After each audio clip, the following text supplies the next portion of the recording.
ॐ स्थापकाय च धर्मस्य सर्वधर्मस्वरूपिणे अवतारवरिष्ठाय रामकृष्णाय ते नमः। আজকে আমরা প্রেমাবতার যিশুর জীবনী এবং তার বাণী নিয়ে আলোচনা করব।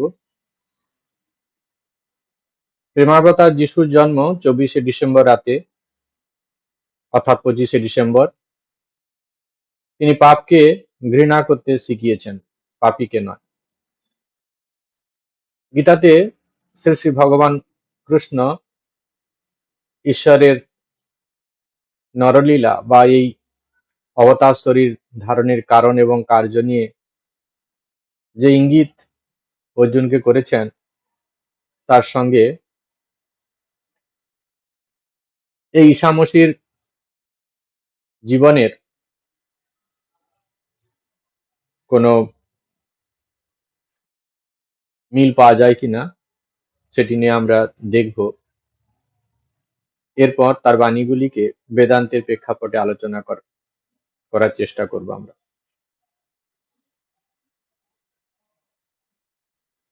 গীতাতে ভগবান বলছেন, অজহ অপি সন্ন অব্যয়াত্মা ভূতানাম ঈশ্বর অপি সন প্রকৃতিং সামধিষ্ঠায় সম্ভবামি আত্মময়। অর্জুন, অজ অপি অব্যয়াত্মা, আমি জন্মরহিত, আমি অবিনশ্বর হয়েও ভূতানাম ঈশ্বরসন্নপি, সমস্ত ভূতবর্গের প্রাণীবর্গের প্রভু হওয়া সত্ত্বেও প্রকৃতি অধিষ্ঠায়, নিজ প্রকৃতিকে আশ্রয় করে আত্মমায়া সম্ভব, আমি নিজের মায়ার দ্বারাই জন্মগ্রহণ করি। অর্জুন, আমি জন্মরহিত, আমি অবিনশ্বর, আমার জন্ম মৃত্যু বলে কিছু নেই। এই সমস্ত প্রাণীকুলের আমি হচ্ছে প্রভু। তবুও কিন্তু এই মায়াকে আশ্রয় করে আমি জন্মগ্রহণ করি, জগৎ সংসারে আমি আসি। কেন তিনি আসেন, কাজ তার কি, কি কারণে আসেন, এ সমস্ত কথা তিনি তার প্রিয় অর্জুনকে জানাচ্ছেন। কখন তিনি আসেন, যদা যদা ধর্মস্য গ্লানির্ভবতি, যখন যখন ধর্মের গ্লানি হয়, নৈতিক আদর্শের যখন অবমাননা হয়, তখন তিনি আসেন। অধর্মস্য অভ্যুত্থানম ভবতি, অধর্মের যখন অভ্যুত্থান ঘটে, চারিদিকে যখন অনাচার সৃষ্টি হয়, তখন ভগবান নর রূপ ধারণ করে অবতীর্ণ হন। এসে তিনি কি করেন, পরিত্রাণায় সাধুনাম, যারা সাধু, আদর্শের পূজারী, নৈতিক আদর্শকে জীবনের পাথেয় করে এগিয়ে চলছে, তাদেরকে তিনি রক্ষা করেন। আর যারা দুষ্কৃতকারী, যারা ধর্মের বিরোধী, তাদেরকে তিনি বিনাশ করেন। বিনাশ করার পর তিনি কি করেন, সেই যে সনাতন ধর্ম, সেই বৈদিক ধর্মকে তিনি পুনঃপ্রতিষ্ঠা করে যান। যুগ প্রয়োজনে যেটুকু দরকার সেটুকু তিনি পরিবর্ধন করে মূল ছাঁচটিকে একই রকম রেখে আবার সমাজে তিনি সেটিকে আচার অনুষ্ঠান করে দেখিয়ে যান। শ্রী ঈসা মসীহ যখন জগতে এলেন, তখনকার সামাজিক প্রেক্ষাপটটি কেমন ছিল? একদিকে রাজা মহারাজদের স্বৈরাচারী শাসন, প্রজাদের উপর পাশবিক আচরণ, অপরদিকে যাজক শ্রেণীর গোঁড়ামি, ধর্মান্ধতা, অনৈতিক অসামাজিক নিয়মগুলিকে ধর্মের পরাকাষ্ঠা বলে চালিয়ে দেওয়া, সামাজিক অবক্ষয়, সমাজকে এই কলুষতা থেকে মুক্ত করতে নেমে এলেন প্রেমাবতার ঈসা মসীহ। সত্যিই তিনি ছিলেন প্রেমের জমাট বাঁধা রূপ, লাভ ইনকারনেট। তিনি ভগবান রামচন্দ্রের মতো ধনুক বাণ হাতে নেননি, কিংবা ভগবান কৃষ্ণের মতো শঙ্খ চক্র গদা ধারণ করেননি। শুধুমাত্র প্রেমসী দিয়েই সাধুদের তিনি পরিত্রাণ করেছেন। তিনি দুষ্কৃতিকারীদের মন থেকে এ দুষ্কৃতি করার ইচ্ছাটাকেই বিনাশ করে দিয়েছেন, জগতে প্রেমের শান্তি রাজ্য স্থাপন করেছেন। কিন্তু তৎকালীন সমাজ ও সমাজ ব্যবস্থা এই মহামানবের উদার প্রেমের মর্যাদা দিয়েছে তাকে জনসম্মুখে কুশবিদ্ধ করে। তবু কিন্তু তার দয়ার ঘাটতি ঘটেনি। শেষ নিঃশ্বাস ত্যাগের আগে পরমপিতার কাছে প্রার্থনা করে বলছেন, হে ঈশ্বর, ওদের ক্ষমা করে দাও, ওরা জানে না ওরা কি ভুল করছে।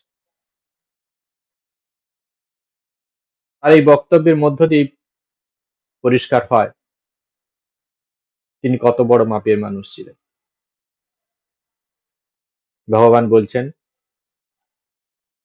অবজানন্তি মাং মূঢ়া মানুষিং তনুমাশ্রিতাম পরম ভাবমজানন্ত মম ভূতম মহেশ্বর। মূঢ়া মাং অবজানন্তি, অবিবেকী মানুষরা আমাকে অবজ্ঞা করে।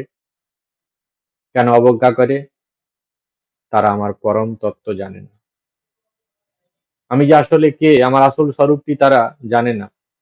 ভূতানাম ঈশ্বরোপীশম, আমি সমস্ত ভূতের ঈশ্বর, সেটি তারা বুঝতে পারে না, তাই আমাকে অবমাননা করে। তারা কি ভাবে? মানুষিং তনুমাশ্রিতাম,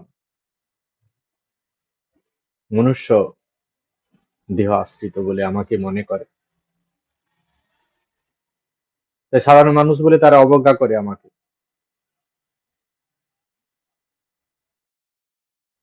উপনিষদে ঋষি বলছেন, শ্রবণায়পি বহবি জন লভ্য ছিন্নন্তোপি বহবো ইয়ং ন বিদুঃ আশ্চর্য বক্তা কুশলস্য লব্ধা আশ্চর্য জ্ঞাতা কুশল অনুশিষ্টা। যমরাজ নচিকেতাকে বলছেন, অনেকেই সারা জীবন আত্মতত্ত্ব বিষয়ে শোনারই সুযোগ পায় না, আবার অনেকে শুনে এর তাৎপর্য বুঝতে পারে না। এই আত্ম বিষয়ে জ্ঞান দান করার আচার্যর সংখ্যা খুব কম, আবার সেরকম শিষ্য, যোগ্য শিষ্য খুব দুর্লভ। সেই যোগ্য শিষ্য উত্তম গুরুর কাছে শিক্ষা গ্রহণ করে আত্মজ্ঞান লাভ করতে পারে।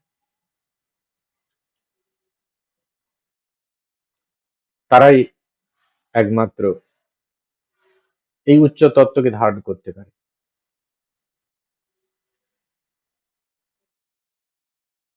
যিশুর জন্ম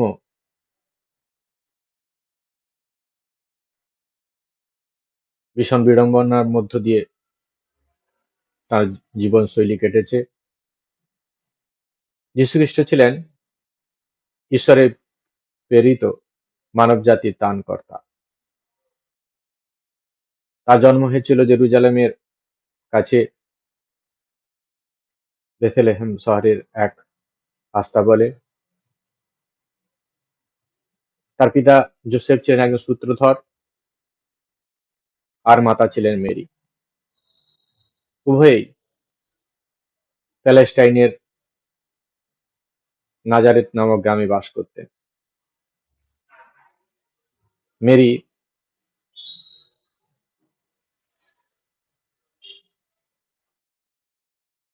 দেবদূত দ্বারা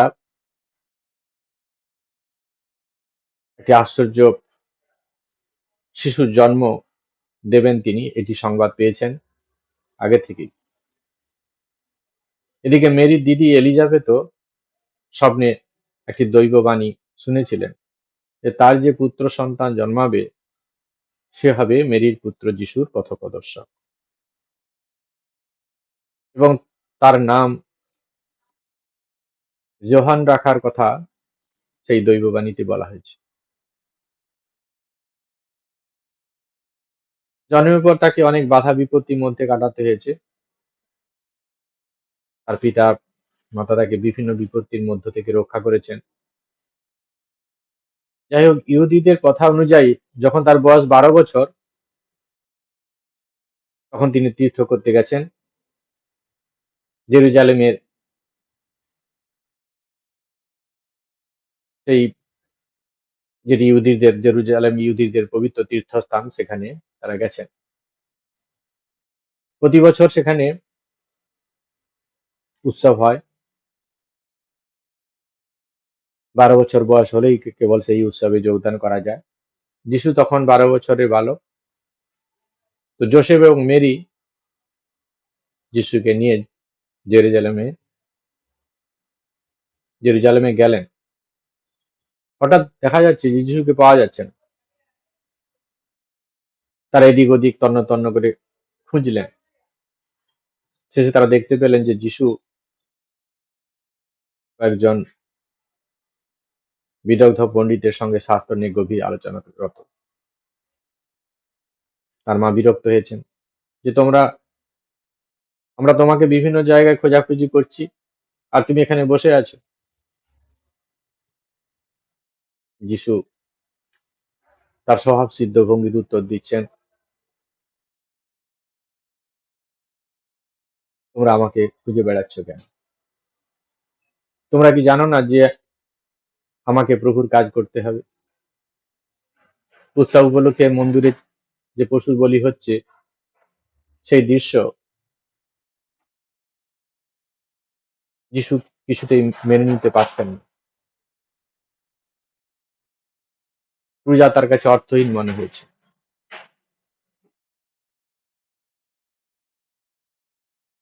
সেই সময়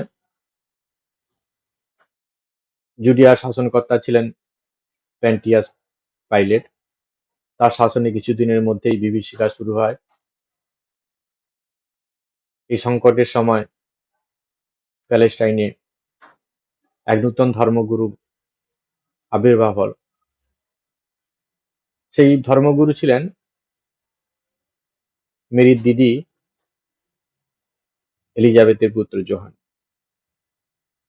জর্ডন নদীর তীরে দাঁড়িয়ে সাধারণ মানুষকে লক্ষ্য করে তিনি বললেন যে তোমরা নদীর জলে স্নান করে এসো। এই জর্ডন নদী খুব পবিত্র, ইহুদিরা সেখানে স্নান করেন। তো যোহান বলছেন, তোমরা নদীতে স্নান করে এসো, তারপর আমি তোমাদেরকে দীক্ষা দেব। ঈশ্বরের পুত্র এসে তোমাদের পাপ দূর করবেন। এই সময় যিশু সেখানে উপস্থিত ছিলেন। তিনিও যোহানের কাছে দীক্ষা নিলেন। ঠিক সেই সময় যিশু শুনতে পেলেন এক অলৌকিক কণ্ঠস্বর, তুমি ঈশ্বরের পুত্র। একথা শুনে যিশু নিজের মধ্যে এক নূতন শক্তি যেন পেলেন। আধ্যাত্মিক চেতনায় মগ্ন হয়ে তিনি চলে গেলেন জুডিয়ার এক মরুপ্রান্তরের এক ছোট পাহাড়ে। নিস্তব্ধতা, নিঃসঙ্গতার মধ্যে ঘন্টার পর ঘন্টা তিনি কাটিয়েছেন একাত্ম হওয়ার জন্য। এরপর আমরা যখন যিশুর পরিচয় পাই, তখন তিনি 30 বছরের এক যুবক। যিশু খুব অল্প বয়সে জেনে গিয়েছিলেন তার জীবনের উদ্দেশ্য কি, কেন তিনি এসেছেন।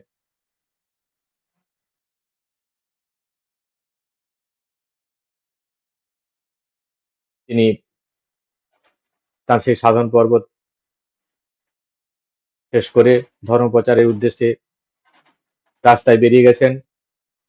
ধর্মপ্রচারের জন্য তিনি 12 জন শিষ্যকে সঙ্গে নিলেন। এদের মধ্যে পিটার, অ্যান্ড্রোস, জেমস, জন, ফিলিপস, জ্যাক্স অন্যতম।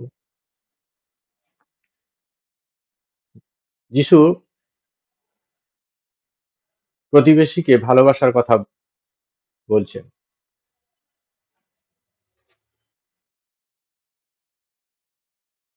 তিনি বলছেন, আর্ত মানুষের সেবার জন্য জীবন উৎসর্গ করার মধ্যেই আছে জীবনের যথার্থতা। পিছিয়ে পড়া মানুষের সেবা করার মধ্যেই আছে জীবনের যথার্থতা। এই সময় যিশু বেশ কিছু অলৌকিক কাণ্ড ঘটিয়েছেন। অন্ধকে তিনি দৃষ্টি দিয়েছেন, খঞ্জকে তিনি চলার শক্তি দিয়েছেন, মৃতকে জীবনী শক্তি দিয়েছেন। সেরকম একটি মর্মস্পর্শী কাহিনী মেরি মার্থার কাহিনী। এই মেরি মার্থা ছিল দুই বোন, যারা কিনা যিশুর পরম ভক্ত। তাদের ভাই ছিল ল্যাজারাস, তার অকাল মৃত্যু ঘটে। সেই জন্য মেরি মার্থা বড়ই মর্মাহত ছিল। যিশু সংবাদ পেয়ে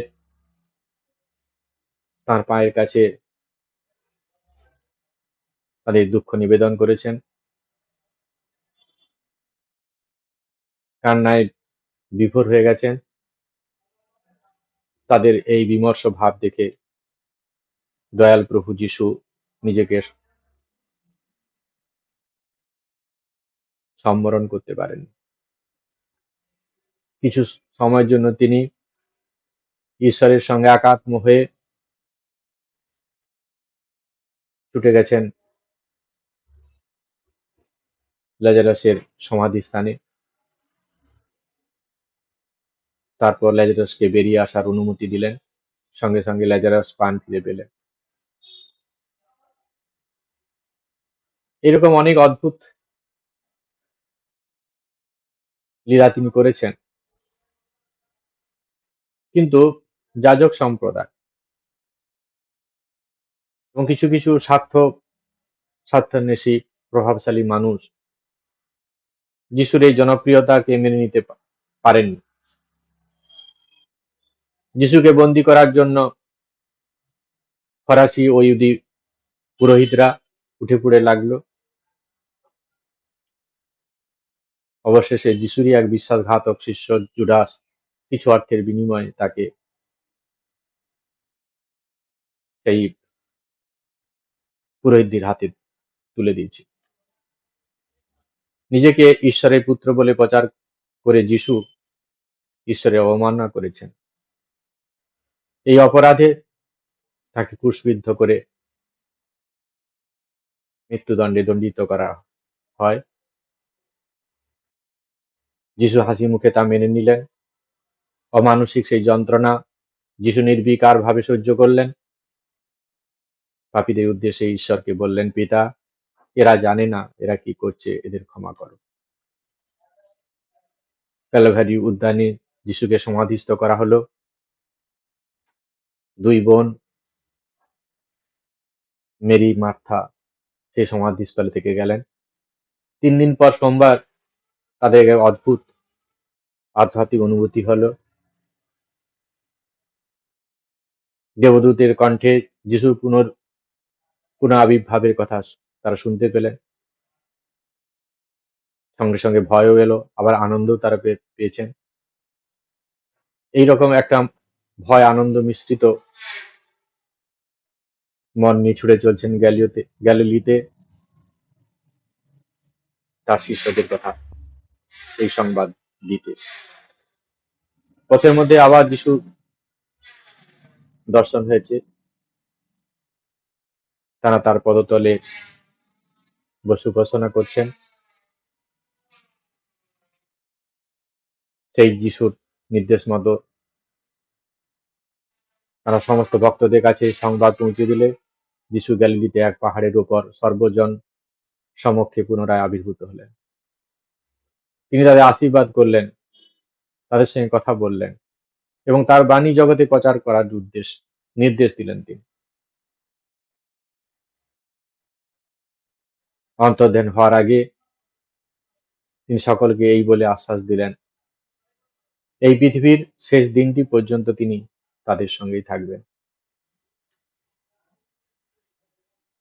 যিশুর বাণীগুলি খুব অদ্ভুত।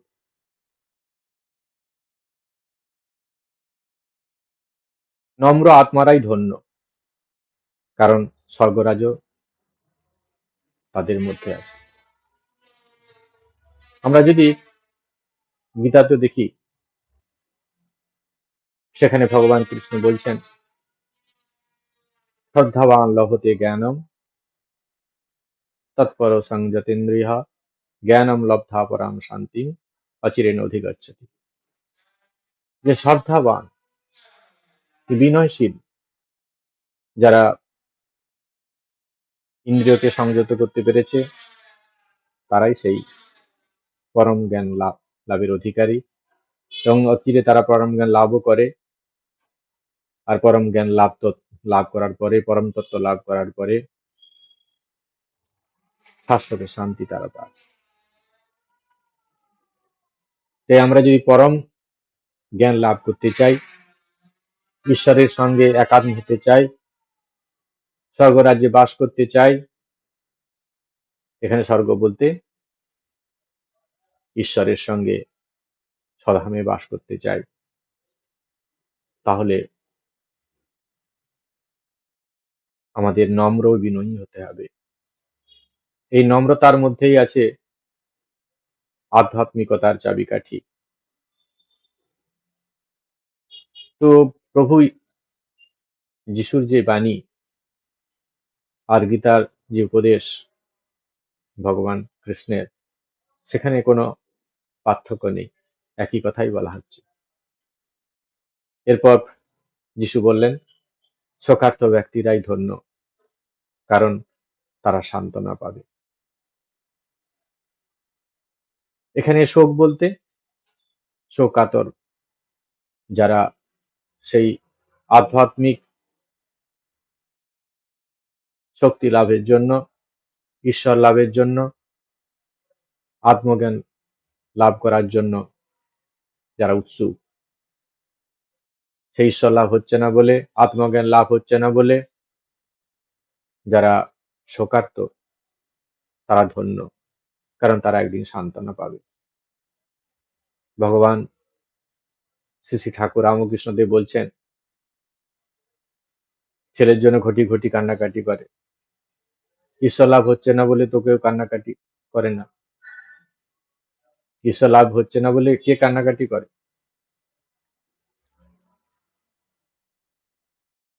এই সাধারণ জিনিসগুলি, অর্থ সম্পত্তি, এগুলি আমাদের কাছে অতি মূল্যবান। প্রিয়জনের বিয়োগ হলে আমরা ভেঙে পড়ি, অর্থ সম্পত্তির ক্ষয়ক্ষতি হলে আমরা উদ্বিগ্ন হয়ে পড়ি, এগুলি আমাদের কাছে অতি মূল্যবান মনে হয়, তাই আমরা শোকার্ত হয়ে পড়ি। কিন্তু ভগবান যিশু কি বললেন? যারা সেই উচ্চ তত্ত্ব লাভ করতে পারছে না বলে যারা কষ্ট পাচ্ছে, তারাই ধন্য, কারণ তারাই এক সময় সেই উচ্চ তত্ত্ব লাভ করতে পারবে। ভগবান তাদের ঈপ্সিত বস্তু দান করবে। আমাদের নিত্য অনিত্য বস্তু বিবেক আমাদের নেই। উপনিষদ আমাদেরকে বলছেন, বেদান্ত আমাদেরকে বলছে নিত্যানিত্য বস্তু বিবেক। নিত্য বস্তু একমাত্র ঈশ্বর, আর যা কিছু বস্তু আছে সব অবস্তু। কিন্তু মোহের বশে ভ্রমে পড়ে আমরা যেগুলো অনূত্য বস্তু, অর্থ সম্পত্তি, পরিবারবর্গ, এদের জন্যই আমরা খুব চিন্তিত, ব্যাকুলিত। এদের যদি আমরা হারিয়ে ফেলি তখন আমাদের খুব কষ্ট হয়, প্রিয়জনের বিয়োগে আমাদের কষ্ট হয়। কিন্তু ঈশ্বর লাভ যে জীবনের একমাত্র সত্য, ঈশ্বর লাভ করতে পারছি না তার জন্য আমাদের দুঃখ আমাদের কখনো হয় না। সেই কারণে ভগবান যিশু বলছেন, যারা সে উচ্চ তত্ত্ব লাভ করছে না বলে শোকার্ত, তারাই ধন্য। কেন? তারাই এক সময় সেই শাশ্বত শান্তি পাবে।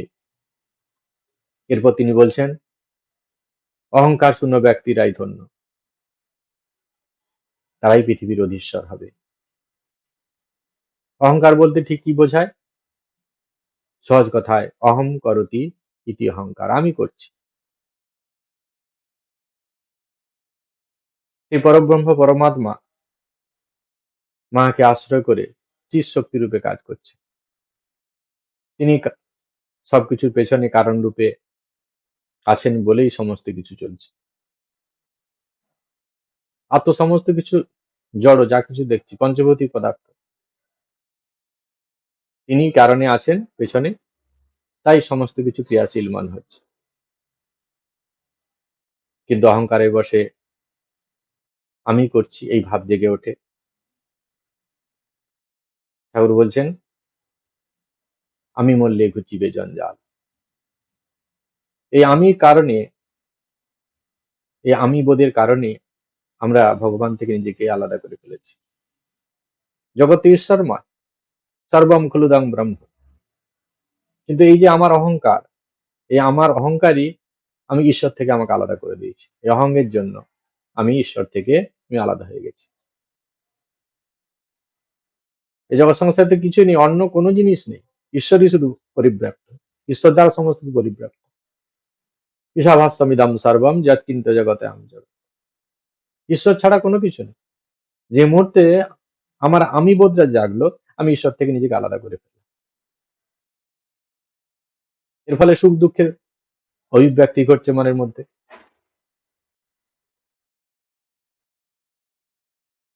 গীতাতে ভগবান বলছেন, অহংকার বিমূঢ় আত্মা কর্তা অহমিতি মন্যতে।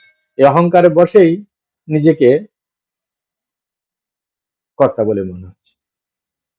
আসলে তিনি তো কর্তা, সেই ঈশ্বরই সর্বময় কর্তা। তাই যার এই অহংকার নেই, সে সবসময় স্বরূপে লীন, নিজের আত্মার সঙ্গে লীন, ঈশ্বরের সঙ্গে একীভূত, স্বরূপের সঙ্গে সবসময় লীন থাকে। সেই কারণে বলা হচ্ছে অহংকার শূন্য ব্যক্তিরাই ধন্য,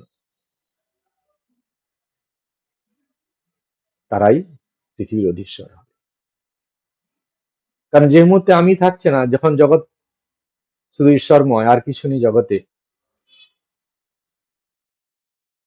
আমার আমির জন্যই আমি জগৎ থেকে, ঈশ্বরের স্বরূপ থেকে আলাদা হয়ে গেছি।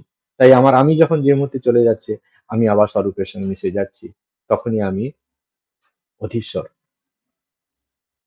জগতের অধীশ্বর, অহং ব্রহ্মাস্মি। তখনই নিজেকে সেই ঈশ্বর রূপে, নিজেকে আত্মা রূপে আমাদের বোধ আসবে। তখনই আমরা যথার্থ জ্ঞান অর্জন করতে পারবো, আমরা সমস্ত দুঃখে পারি যেতে পারবো। এটি যিশু বলছেন। গীতা ও বেদান্তের মধ্যে এই কথাতেই ঘুরিয়ে বলা হচ্ছে।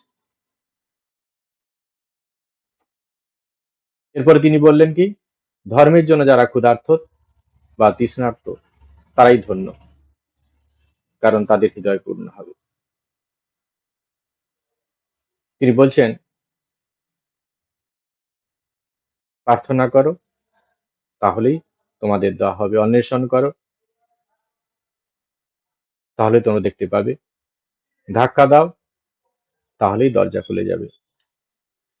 যে যায় সেই পায়, যে খোঁজে সেই দেখে, আর যে ধাক্কা দেয় সেই দরজা খুলতে পারে। তো আমাদের চেষ্টা করতে হবে, বারবার চেষ্টা করতে হবে। তাই এই চেষ্টার দ্বারাই আমরা কি করব, আমাদের স্বরাজ্যে ফিরে যেতে পারবো। এরকম সেই ব্যাকুলতা শ্রীরামকৃষ্ণদেব শেখাচ্ছেন, ভগবান শ্রীরামকৃষ্ণদেব আমাদের শেখাচ্ছেন। বলছেন, মা আরেকদিন চলে গেল, দেখা দিলি না। তো এইরকম ব্যাকুলতা, এরকম কষ্ট, যে একটা দিন কেটে যাচ্ছে, মৃত্যুর দিকে আমরা এগিয়ে চলছি, অথচ ঈশ্বর লাভ তো হলো না, আত্মজ্ঞান তো লাভ করতে পারলাম না। এইরকম ব্যাকুলতা হলেই তবে আমরা ঈশ্বর লাভ করতে পারবো। এখানে পুরুষাকারের কথা বলা হচ্ছে, যে আমাদের চেষ্টা, সেই পুরুষাকারটা যদিও, সেই স্বাধীন ইচ্ছাটুকুও কিন্তু ভগবানই দিয়েছেন, জন্মের সঙ্গে সঙ্গে আমাদের সেই স্বাধীন ইচ্ছাটুকু দিয়েছেন। সেই ইচ্ছাটুকুকে কাজে লাগিয়ে আমরা যেন সবসময় চেষ্টা করতে থাকি, আর সেই চেষ্টার ফলে আমরা একসময় আমাদের আসলবাদ জায়গায় আমরা পৌঁছে যাব। আমাদের জীবনের সেই শাশ্বত বস্তু, জীবনের একমাত্র বস্তু, সেটিকে আমরা লাভ করতে পারব। এরপরে তিনি বলছেন, করুণা সম্পন্ন ব্যক্তিরাই ধন্য, কারণ তারা ভগবানের কৃপা লাভ করবে। প্রত্যেকটা মানুষ সংস্কারে বসে চলছে, তার সংস্কার তাকে যন্ত্রের মতো চালনা করছে। মানুষের কতটুকু শক্তি যে সে নিজেকে চেঞ্জ করতে পারে, যদি প্রভু না তাকে কৃপা করে। সেই কারণে অপরের ভুল ত্রুটি না দর্শন করে, যদি আমরা নিজের দিকে দৃষ্টি, নিজের ভুল ত্রুটির দিকে যেন সবসময় আমাদের দৃষ্টি থাকে, আর অপরের ভুল ত্রুটিকে আমরা যেন ক্ষমার দৃষ্টিতে দেখি। কারণ সে সংস্কারের পথে চলছে, কি করবে? ঈশ্বর সর্বভূতানাং হৃদ্দেশে অর্জুন তিষ্ঠতি ভাময়ানি সর্বভূতানাং যন্ত্ররূঢ়ানি মায়। সমস্ত ভূতবর্গকে যন্ত্রের মতো চালিত করছে ঈশ্বর, হৃদয়ে বসে সবাইকে যন্ত্রের মতো চালিত করছে। তো এটি যদি আমরা মনে রাখতে পারি, তাহলে অপরের ভাব দেখে, আমাদের অপরের কিছু ভুল ত্রুটি দেখে আমাদের মধ্যে তাদের সমালোচনা করা যে ভাব, সেটি আমাদের মধ্যে জাগবে না। যে মানুষের কি শক্তি, মানুষ কতটুকু করতে পারে, তার থেকে বড় কথা আমরা যেন নিজের কল্যাণের জন্য, নিজের যে ভুল ত্রুটি আছে সেগুলোর জন্য সংশোধন করার জন্য সচেষ্ট হই। যারা অপরকে ক্ষমা করে দেয়, অপরকে করুণার দৃষ্টিতে দেখে, তারা যে পেরে উঠছে না, তাদের যে কি কষ্ট, সেগুলোকে যেন আমরা ক্ষমার দৃষ্টিতে দেখি, তবেই আমরা ভগবত কৃপা লাভ করতে পারবো। ক্ষমা প্রসঙ্গে পিটার একবার প্রভু যিশুকে প্রশ্ন করেছিলেন, আমার ভাই যদি আমার বিরুদ্ধে কোনো অভিযোগ করে,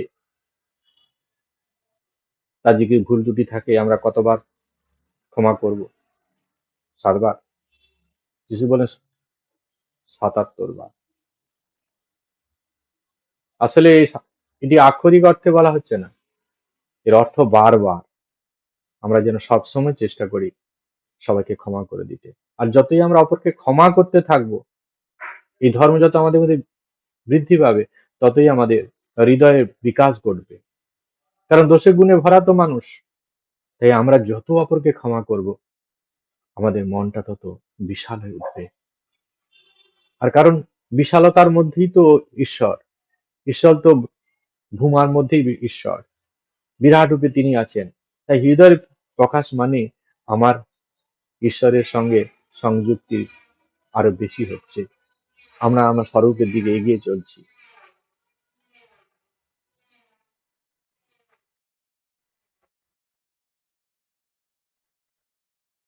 অপরকে বিচার করো না, যিশু বলছেন, তাহলে নিজের বিচারিত হবে। যে পরিমাণ দোষ তুমি অপরকে করবে, অপরের দেখবে, সেই পরিমাণ দোষে তুমি দূষিত হবে। আমরা যদি অপরের ভুল ত্রুটির দর্শন না করি, তাহলে প্রভু আমাদের ভুল ত্রুটি ক্ষমা করে দেবেন। অপরের ভুল ত্রুটি যদি আমরা দেখি, তাহলে আমরাও বিচারিত হব। তাহলে ভগবানও আমাদের বিচার করবেন, আমার কোথায় ভুল ত্রুটি আছে সেগুলো তিনি দেখবেন। এরপর যিশু বলছেন, পবিত্র আত্মারাই ধন্য, কারণ তারাই ভগবানের দর্শন করবেন। পবিত্র আত্মা বলতে যারা নৈতিক জীবন অনুশীলন করছে, নৈতিক পথে এগিয়ে চলছে, আদর্শযুক্ত পথে, স্বাস্থ্যসম্মত পথে, শাস্ত্রে যে ধরনের নীতি নিয়মের কথা বলা হচ্ছে সেই নিয়ম ধরে যারা জীবন কাটানোর চেষ্টা করছে, সেরকম মানুষ পবিত্র আত্মা। জীব স্বরূপত ব্রহ্মস্বরূপ, জনম জন্মের সংস্কার তার সেই দেবত্বটিকে ঢাকা দিয়ে রেখেছে। যারা নিয়ত উচ্চ চিন্তা করতে থাকে, তাদের মনটি ঊর্ধ্বমুখী হয়, আর সে ঊর্ধ্বমুখী হতে হতে তার যে হারিয়ে যাওয়া রাজ্য, তার যে স্বরূপ, সেটি তারা খুঁজে পায়। উপনিষদ ঋষি বলছেন, সত্যং বদ ধর্মং চর, এই সত্যকে আশ্রয় করে চলা, ন্যায় নীতিকে আশ্রয় করে চলা, ধর্মকে আশ্রয় করে চলা, এর মধ্যেই আছে পবিত্রতার চাবিকাঠি। আর এই পবিত্র জীবনের মধ্যেই আছে আমাদের হারিয়ে যাওয়া সত্যকে উপলব্ধি করা চাবিকাঠি, আমাদের স্বরূপ লাভের চাবিকাঠি। যোগ দর্শনে ঋষি পতঞ্জলি বলছেন, আমরা পঞ্চক্লেশে কৃষ্ট। সেই ক্লেশগুলি কি কি? অবিদ্যা, অস্মিতা, রাগ, দেশ, অভিনিবেশ। অবিদ্যা, যথার্থ জ্ঞানের অভাব।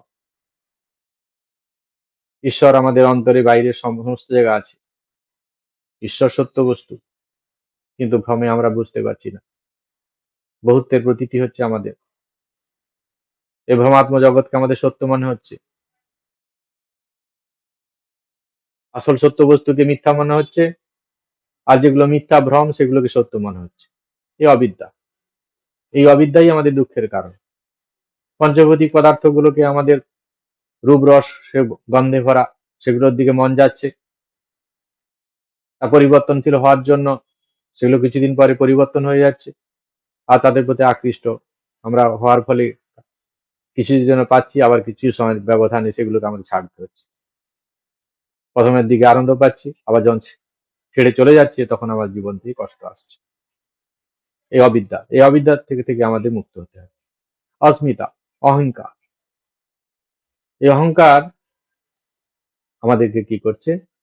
আমাদের স্বরূপ থেকে আমাদেরকে আলাদা করে দিচ্ছে। এই অহংকারের জন্য আমরা সে বস্তু জ্ঞান করতে পারছি না। আমার আমির সঙ্গে, যথার্থ আমির সঙ্গে আমি মিশতে পারছি না, একাত্ম হতে পারছি না। রাগ, দেশ, কোনো বস্তুর উপর আসক্তি, আবার কোনো বস্তুর উপর আমাদের বিদ্বেষ, এগুলো তো মনের মধ্যে বৃত্তি তৈরি করছে। তাই আমাদের স্বরূপের সঙ্গে সংযুতি হচ্ছে না, এগুলো মনকে চঞ্চল করছে। তাই আসল স্বরূপ আমরা বুঝতে দেখতে পাচ্ছি না। চিদাকাশের মধ্যে এই যে বৃত্তি, সেই বৃত্তি আমার স্বরূপকে, বৃত্তির ঢেউ স্বরূপ দর্শনে বাধা দিচ্ছে। অভিনিবেশ, জীবনের প্রতি তীব্র আসক্তি, বাঁচার তীব্র ইচ্ছা। পরিবর্তনশীল জগতে সবকিছু পরিবর্তন হবে, অথচ এই জীবনটার প্রতি কি আসক্তি আমাদের। একে ভালো রাখতে হবে। এতে কি করে কি করা যায়, সবসময় চিন্তা শরীর নিয়ে। এই অত্যধিক চিন্তা আমাদের কি করে, চিত্ত চাঞ্চল্য ঘটায়। বুদ্ধদেব একে বলছেন তন্হা, আসক্তি।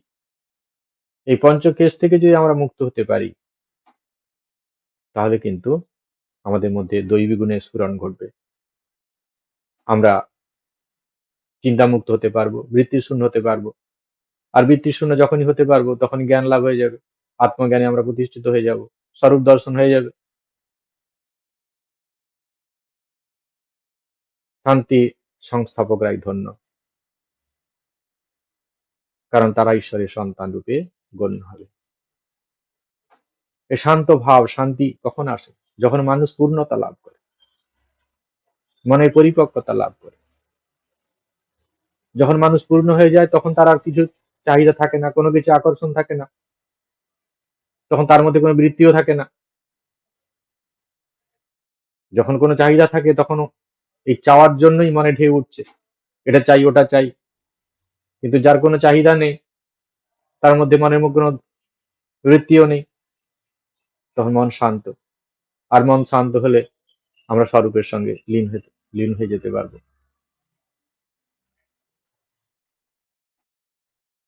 ঈশ্বরের পথে চলতে গিয়ে যারা নির্যাতন ভোগ করছে তারা ধন্য, কারণ স্বর্গরাজ্য তাদেরই পাবে। ঈশ্বরের পথে আর চলছে, আর নৈতিক পথে চলছে, আদর্শের পথে চলছে। আর জগৎ সংসার, বহির্জগতের মানুষ কি করছে, তাদের চিন্তাধারা, চালচলন আলাদা রকম। তাই কর্মের প্রত্যক্ষ পরোক্ষ প্রয়োজনে যখন এইরকম মানুষের সঙ্গে আমাদের সংযুক্তি ঘটছে, তখন মনের মধ্যে বিভিন্ন রকম বিকার তৈরি হয়। আমরা তাদের ভাবধারা মেনে নিতে পারি না, তারাও আমাদের উপরে বিভিন্ন রকম অত্যাচার করে, মানসিক নির্যাতন। তার ফলে আমরা অনেক কষ্ট পাই। তো ভগবান যিশু বলছেন এরাই ধন্য, কারণ আদর্শকে কোন অবস্থায় তারা ছাড়ছে না। স্বামীজি বলছেন সত্যের জন্য সবকিছু ত্যাগ করা যায়, কোনো কিছু যেন সত্যকে ত্যাগ করা যায় না। এ সমাজের বহির্জগতের মানুষগুলো আমাদেরকে কষ্ট দিচ্ছে বলে আমরা নীতিভ্রষ্ট হয়ে আবার তাদের মতো চলবো, তা তো আমরা করতে পারবো না। কষ্ট পাই, তাও ভালো। তো যিশু বলছেন তারা এইরকম কষ্ট সহ্য করে আধ্যাত্মিকতাকে ধরে রেখেছে, তারাই ধন্য, কারণ তারাই এক সময় সেই স্বর্গরাজ্যে পৌঁছে যাবে, ঈশ্বরের সঙ্গে সান্নিধ্য লাভ করবে, কারণ তারা নীতি নিয়মকে আদর্শ করে চলছে। এর ফলে তাদের চিত্তশুদ্ধি ঘটবে, আর সেখান থেকে তাদের কি হবে, মোক্ষ লাভ হবে। সব বেদান্তেরই কথা বলা হচ্ছে, যিশু কিন্তু বেদান্তেরই কথা বলছে।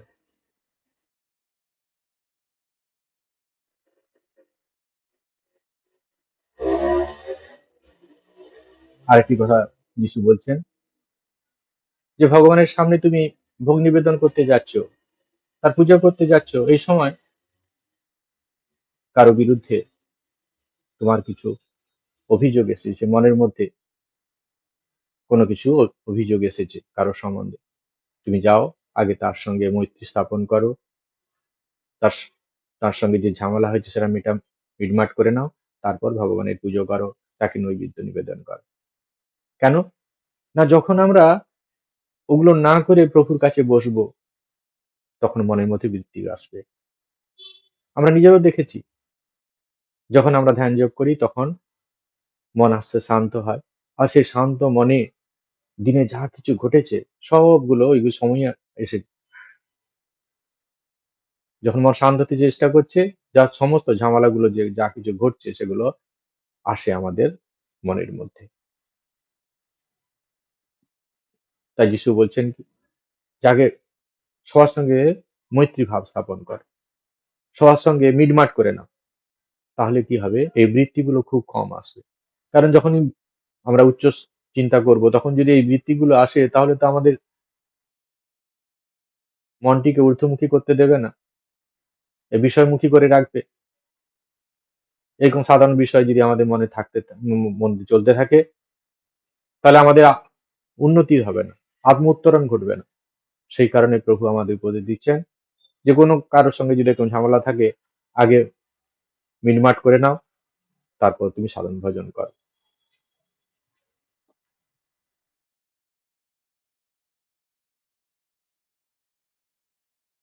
এটি যিশুর বাণী।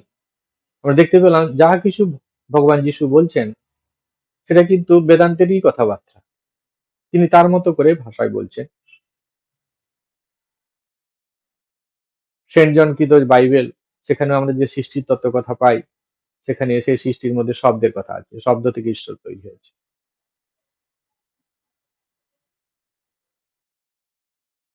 বেদান্তের যে সৃষ্টি তত্ত্ব, সেখানেও কিন্তু সেই শব্দ কথা আছে। স্বামীজি বলছেন যে মানব মন তিন ভাবে ঈশ্বরকে ধারণা করে।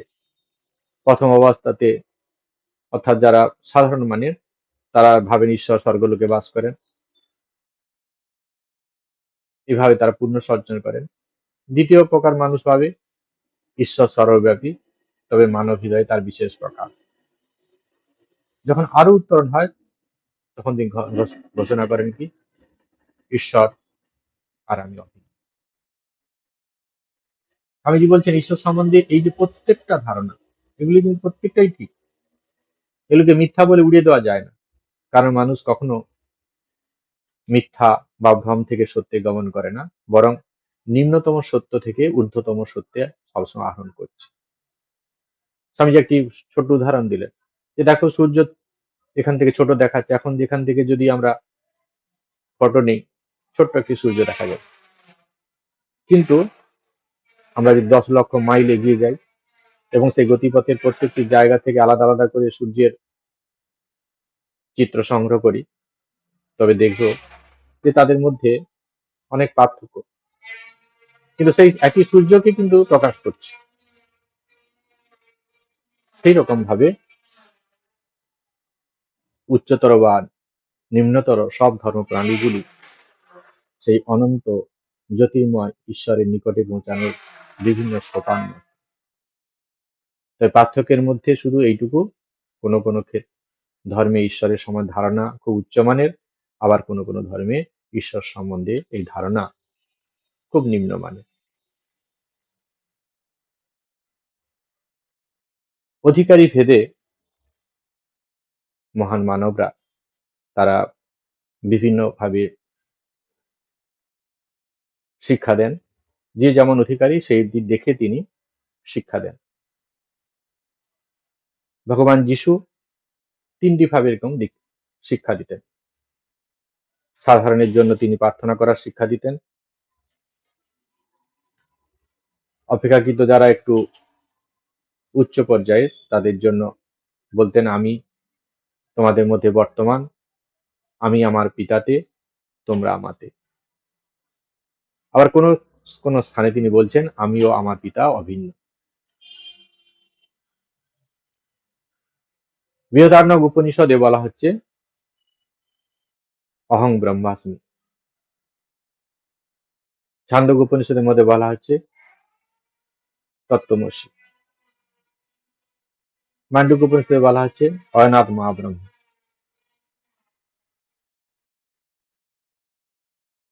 আর প্রভু প্রেমাবতার সেই যিশুর বাণীর মধ্যে আমিও আমার পিতা এক, এখানেও যেন একই কথা বলা হচ্ছে। বেদান্তের সেই বাণীর সঙ্গে প্রভুর যিশুর যে বাণী, কোনো পার্থক্য নেই। সে যেন বেদান্তের সেই উচ্চ কথাগুলি, সেই মহাবাক্যগুলি যেন তার বাণীর মধ্য দিয়ে উচ্চারিত হচ্ছে।